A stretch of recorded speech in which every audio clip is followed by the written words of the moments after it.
Hey guys, it's Nicole. Welcome back to another video. Today I'm here to sit down and chat with you all about the books I read in November.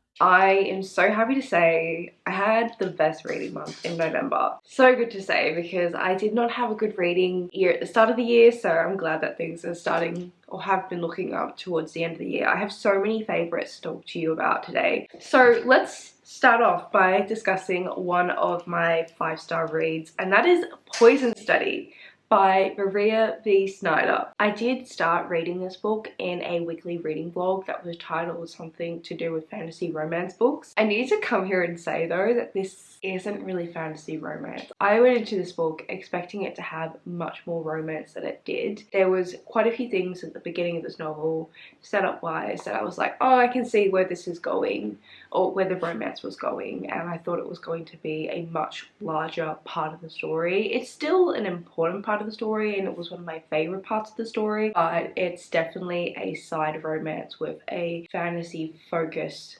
story as the main story. This book follows Yelena, our main character, and at the beginning we're introduced to her in prison. We know that she's been in prison for the past year or so because she did commit murder, and she is currently awaiting her execution date. She is taken out of her prison cell one day, and she's given the option to either go hang the noose or to be a taste tester for the commander, and she chooses to become the taste tester. I loved this book from the beginning because there was so much intrigue. There's so much intrigue about Yelena's character. Like, we know that she's committed murder, but it's also quite obvious that she's not someone with murderous intentions, so it's easy to assume that this murder happened provoked.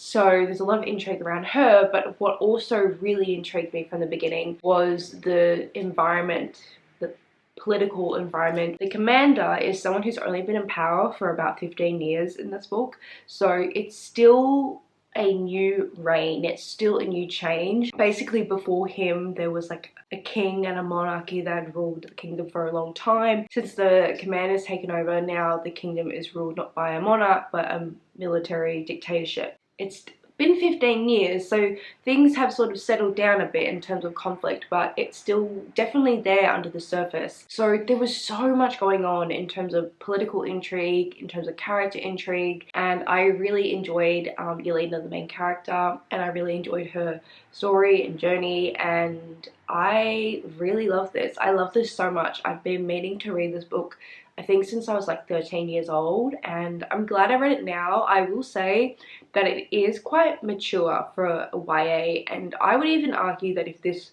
wasn't published and written in like 2009, that if it was published later it'd possibly be adult. I think a lot of the themes are very adult, and also just the complexity of like the politics and stuff. I don't know, I think it's like adult fantasy worthy. The romance, I will talk about the romance because I did start talking about it in the reading vlog I did. It is very much not there. So I did that reading vlog. I talked quite heavily about the beginning of this book in that reading vlog, so if you want to know more about the setup of the beginning of the story, I recommend watching that. I'll leave it linked. I said in that reading vlog I was very excited about the romance, and there was a setup between Yelena and one of the characters that I was like, oh, this has to be a romantic setup. Like, this is like, it is. It's gonna have to happen. But the thing is, there's nothing that really happens with the romance for a lot of the story, and it's to the point where I was questioning if I was seeing things. It was like a lot of back and forth, and the romantic moments that did show up, they were very like sweet and tender and small, like, you know, brushing of the hands or whatever, and then Yelena's like, oh, maybe it's nothing, maybe it's just like me, and he doesn't mean anything by it. And like, I was also hesitating, which I feel like doesn't often happen. Usually I'm like, this main character is like so blind, so silly, so blind, and cannot get it. But I was on the same page with Yelena, which I really enjoyed. So yeah, I've talked about this book for almost 9 minutes now, so I'm going to end it there. But 5 stars. I'm currently reading the sequel to this book, book 2 in the series, which is called Magic Study, and so far I'm also really enjoying my read of that one and can't wait to discuss it in my December wrap up is the plan.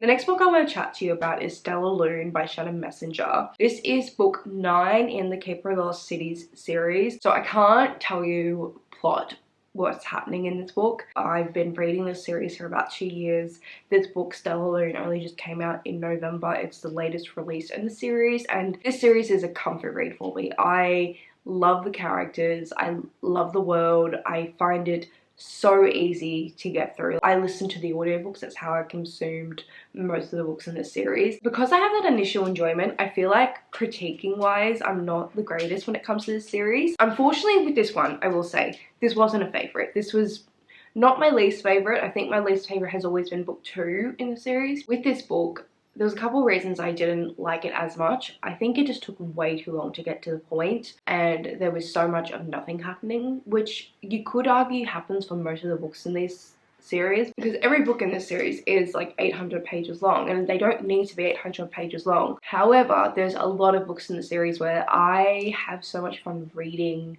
about these characters in those 800 pages, whereas in this one I didn't as much, and it always depends on which characters are the most present in the story. And unfortunately in here, my favorite characters weren't as present, which, yeah, kind of sucked. And I felt like Sophie, our main character, was also alone for a lot of the story. And while I do really like Sophie as a character, she doesn't hold the story up on her own. I think it's really her friendships and like the dynamics between the other characters that make the story for me. I'll give you a very brief synopsis of this series. It's a middle grade series where Sophie in book 1 is 12 years old, and she discovers that she's not a human, that she's actually an elf, and she's then taken to the magical world, which is like the lost cities, and that's where all the elves live. And then she finds herself living there. I think book 10 is going to be the last one that comes out next year, so definitely excited for that, and I'm hopeful that it will be a good conclusion. I think the other thing that impacts how much I enjoy a book in a series is the way the plot progresses or the story progresses, and this book in particular just really didn't progress the story that much. I think the little story progression we got was at the very end of this book. It just took a very long time to get there. It did end on a cliffhanger, I will say that. It did end on a very, honestly, rude cliffhanger. Like, I couldn't wait so long for next book. Why? The next book I want to chat about is Library of the Unwritten. This is a book I have been meaning to read for years. I think it's made quite a few TBRs. I only just got to it. And I'm so glad I did, because I did really enjoy this. I gave it 4 stars. This book follows mostly, well, it follows a whole bunch of different characters, but I'll say our main character here is Claire. And Claire is a librarian who works in a library of hell. And in this library, all the books that are in the library are uncompleted books and stories. So they're books that authors have started but never finished. A lot of Claire's job entails her chasing after storybook characters that have escaped the library and like run to the human world to try and find their authors, to try and convince the authors to finish their stories, and just sort of managing these uncompleted stories and these uncompleted characters. The setting was incredible, very creative and unique, and I really felt like it had some interesting commentary on particularly like character chores. I never say that word right. Is it character chores? Character stereotypes. We'll say that, because I know I'm not saying that other word right, and I don't want to embarrass myself further by having a third attempt. But it does have some very interesting commentary on character stereotypes, like on the hero or damsel or villain stereotypes, like what makes those characters. The story ends up being a lot about the conflict, not just within the Hell's Library, but also the conflict that people of hell have with people of heaven, so like angels and demons and all that. That's all I will kind of say. It's a lot of fun. I really like that. I loved the characters. I thought they were incredible, definitely standouts. I think Hero, oh my god, it's actually so hard to choose a favorite. I loved Hero. I did really like Claire, and I really liked the angel. What was his name again? Like Remedy or something, I think his name was. He wasn't part of the story a whole lot, this character. He was definitely someone we got the least of out of the characters we got. But what we got of him, I was very intrigued, and I feel like he's going to be more present in the story in book 2. Like, that is my hope. I think also if you're looking for a book where you want to be emotionally invested in characters, this is a really good one because, yeah, author did a great job of building that up. The next 2 books I want to discuss are part of a duology that I completed in November, and that is the Silver in the Woods duology by Emily Tesh. I'm not sure if that's the actual name of the duology, but book 1 is Silver in the Woods and book 2 is Drowned Country, and I really enjoyed both of them. I gave both books 4 stars. In book 1, we mostly follow our character Tobias. He's a bit of a man of the woods. You can tell he's not quite normal and he has magical connection to the woods, and he's like spent his whole life as a recluse in the woods. And then we also have Henry, who has just brought like the land that Tobias resides on, and so he comes into the woods. So that's why it's called Silver in the Woods, because his name's Henry Silver. He introduces himself to Tobias, and Henry is also someone who's very much interested in the fantastical. So he's also trying to snoop. He's trying to figure out who this wild man is that the villagers always gossip about, and he also wants to suss out what kind of other magic is in the woods and what it is. It's a beautifully written story, very atmospheric, but it's very much one of those stories about the vibes, I will say. I mean, they're both novellas, they're so short, so I can't say much more about the plot beyond what I've already said. Something I will say is I never really like books about fae. They never do it for me. However, I realized while reading this that I do enjoy books where fae characters are not the main characters, but the side characters that meddle in with the main story or with our main characters, and that's a little bit of the setup that we have here, which I thought was really fun. I also really enjoyed Tobias and Henry. They are a little bit of a couple, and I think they complemented each other very well, because Tobias is like the big, quiet, brooding, manly guy. And then Henry is like young, a little naive, I would say, but he's very rich, very spoiled. And then Drowned Country, we also follow both these characters. However, it is like a couple years later, I think, or maybe a year later. And it's interesting because, oh, I can't really say. I can't really say without spoiling Silver in the Woods, so I will not say. But I guess the sequel's more of the same of what book 1 was. We'll leave it there. We'll leave that there. I can't say much. Novellas are so hard to talk about because you really cannot say much at all. I have another duology that I want to discuss. I read book 1 and book 2 in November. Book 1 was a reread, and that is Daughter of the Moon Goddess by Su Lin Tan, and the sequel is Heart of the Summer Warrior, which came out in November. And I actually read this book already this year. I read this back in February and I reread it this time on audio. I wanted to give the audiobook a go because I wanted to read book 2 on audio, so I just wanted to see how I felt about book 1. And I wanted the excuse to reread it because this was one of my favorites. Well, actually, this was pretty much my only favorite read from the beginning of the year. So I wanted to go back and give it another go, and I'm so glad I did because I love this duology so much. I think it's just so magical. We follow Xinyan, who is the daughter of the moon goddess, and she has lived her entire life just with her mother on the moon and their helper, like their house helper. I don't know if that's how you would refer to her. Like, she's not exactly a maid, but she definitely like helps around the house, but she's also a close companion to her mother and also to Xinyan. Our main character, Xinyan, she at the beginning finds out that her existence isn't meant to be. Like, her mother was never meant to have a child, and her mother is also not on the moon of her own free will. She's actually a prisoner, and she's been imprisoned on the moon by the celestial emperor because she did him wrong a long time ago, and this is her punishment. And she's meant to be isolated other than their companion helper. Xinyan's identity is almost discovered and she flees the moon. She leaves her mother and she ends up finding herself in the celestial kingdom. There she works her way into becoming the prince's companion. The prince is the son of the people who have imprisoned her mother.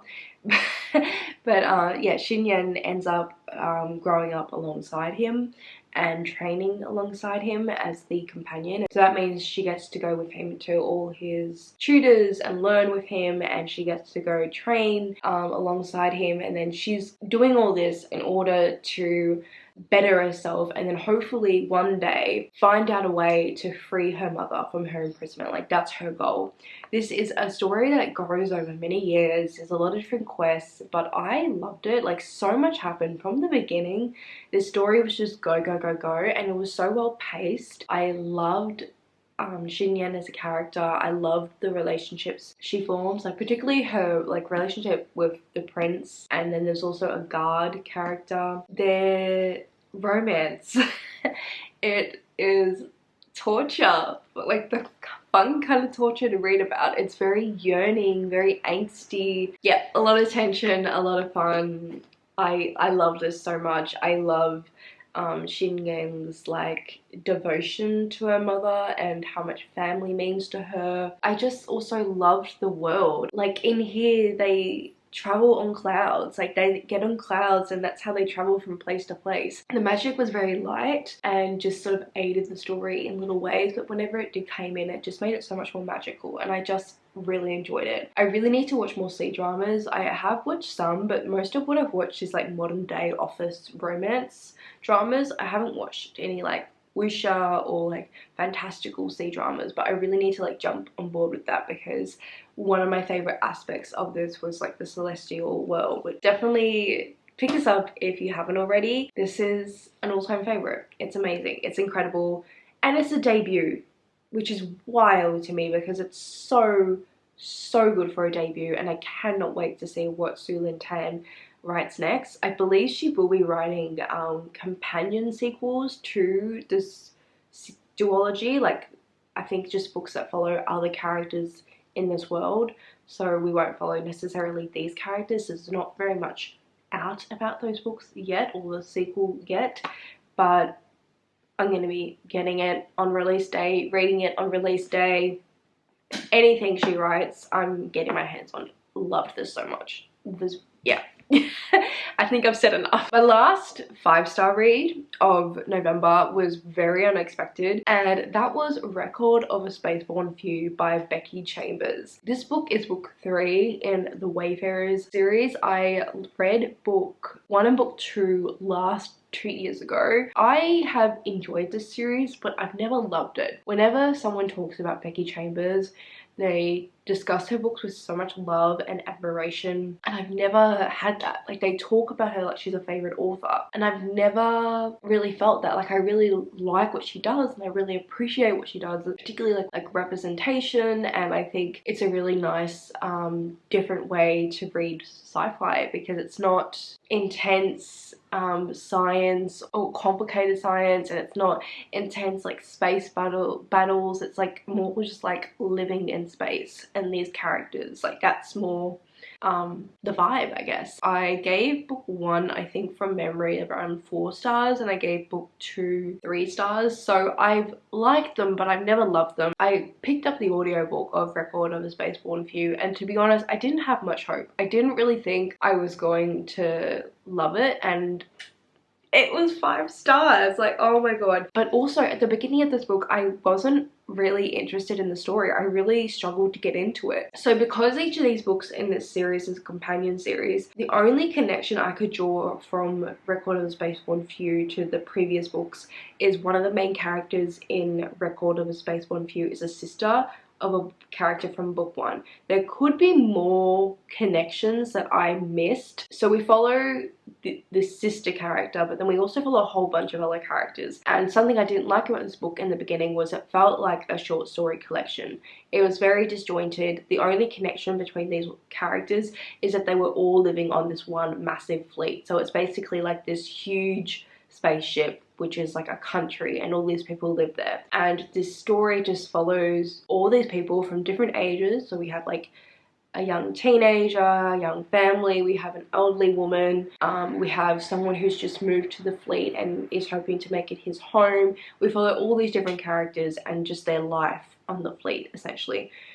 So it's really a story that is more of a character study, the way these characters grew on me, because in the beginning there was pretty much only one character whose story I was interested in. The rest of them really went over my head, but they really crept up and I loved all the POVs in the end. I really loved them. There's one point in the story where the characters are kind of connected and there's a little bit of crossover, but it's hardly there. It's not much there. So if you're expecting a story to like fully be woven together at some point, you don't really get that, and that's not what this book is about.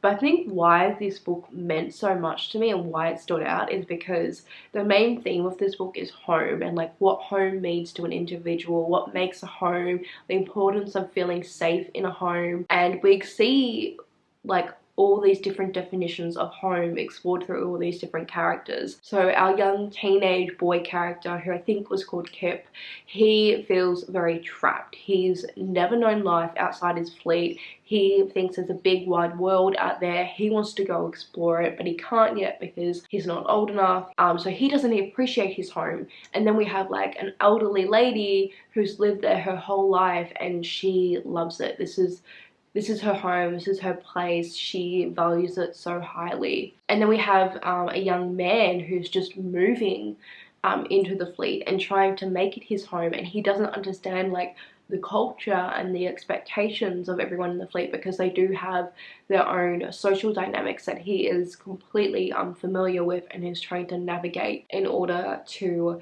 become part of the community and make a new home for himself. And I just loved it. I thought it was brilliantly done. Yeah, so good. And yeah, now I'm on a mission to read everything Becky Chambers ever writes. Like, I can't believe I got here. Now I'm one of them. I've become one of the Becky Chambers stans. Yeah. I'm really happy about it. So yeah. I think that's all I have to say. Oh, one thing I'll add is I cried. At multiple points in this book I cried, and I was so shocked. I was just like, wow, this is what it means. This is what it's like to be a Becky Chambers stan.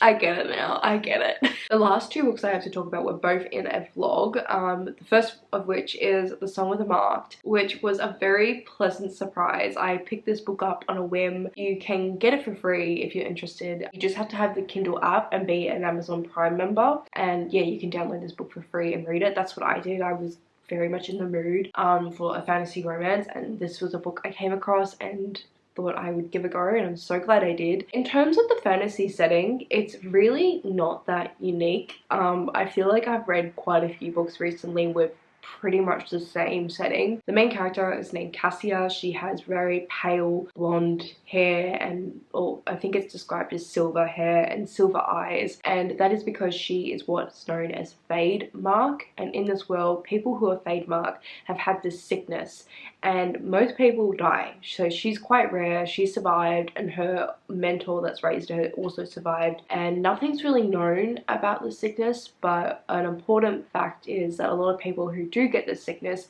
get taken to the prince, or I guess he's a king. I keep calling him like Prince King because he's like a young guy who's also a king. So they get taken by the Prince King, and then once they're taken, they're never seen again. They disappear. So she always has to hide her identity, and she works and lives as a mercenary of sorts. Then there's also people in this world who have magic, and magic wielders tend to have like a mark on their hand. Each mark is individual for the type of magic someone has. So if they have a fire elemental type magic, then they'll have one sort of symbol on their hand to identify that. At the beginning of the book, the main character, Cassia, finds herself getting caught essentially by the Prince King and taken to his castle, and then she has to sort of work with him.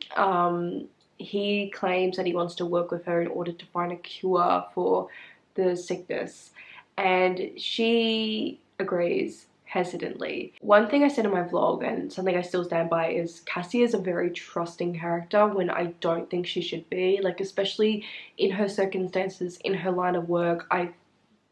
Her flaw was that she was way too trusting. There was a lot of interesting things happening, and I think I liked how fast the story was moving. Like, that's what I needed at the time I was reading this. I really needed a story that was moving along, and there is a romance, which I enjoyed. This is one of those fantasy books that is slightly difficult to talk about because so little is revealed in the beginning, and so much is revealed later on. So I feel like my favorite elements of the story and elements that I would want to say to sell this to you don't happen until we're well and truly into the book, and I can't say it because it will spoil the book.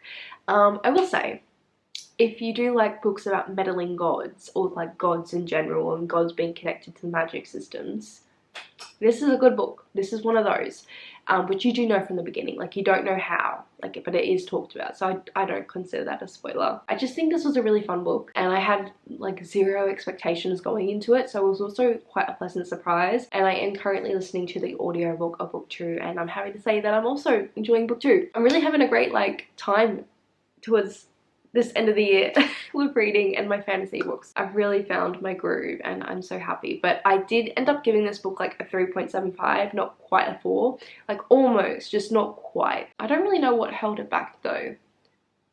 Maybe it is a 4, I don't know. It's great if you want to like just fun, just classic fantasy time with like a bit of romance. Go for it. The last book I have to talk about today is Even Though I Knew the End by C.L. Polk.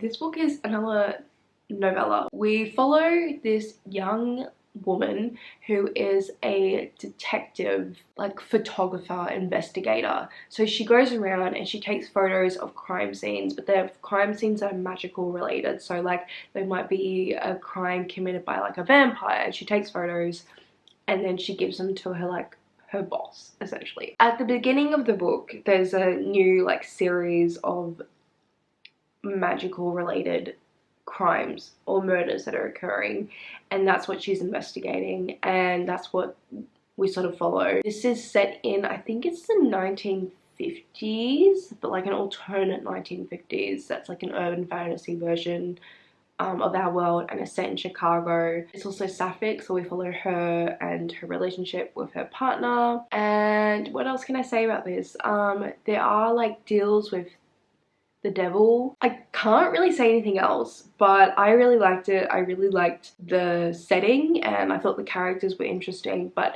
it was short. Like, I really struggle sometimes with novellas because I'm like, oh, that was good, but like I wanted so much more, and there was so much more I think could have been explored. But this was my first C.L. Polk, and it's definitely made me very intrigued, and I really want to try some of their full-length novels because I think that they could be for me. And I ended up giving this book 3.5 stars. And also, actually, I will add, I listened to the audiobook of this, and the audiobook is really, really good. So I highly recommend to consume the story that way if you're interested. So that's it for my November wrap up. If you've made it this far into the video, leave me this emoji, and thank you so much for watching. Sorry this wrap up was a little bit late, and I also missed an upload. I got COVID and I was really, really sick, so I missed an upload and I got behind with filming and I got behind with life. But we're catching up now, so I am glad I finally got to sit down and film this because I've been very excited to chat about these books. So many new favorites, and I'm having a good month so far in December as well with some new favorites. So look forward to the next wrap up, I guess. But please tell me, what was your favorite book you read in November? I hope that you are enjoying whatever you're currently reading. Thanks again so much for watching. I always appreciate your support, and hopefully I'll also see you next time. Bye!